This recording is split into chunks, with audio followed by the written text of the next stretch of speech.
Hi and welcome to 60 Seconds At, a series of 60-second videos in and around the Lake District. To keep up to date, please subscribe. St Michael's is constructed in stone with slate roofs. In addition to the tower, Norman features are found in the north doorway and in the arcades.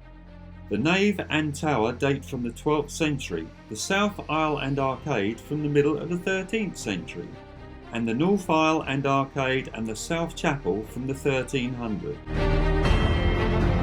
The chancel was lengthened in the 14th century and the south porch was repaired in 1699.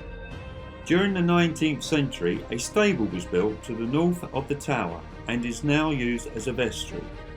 The nave roof was also installed in 1904.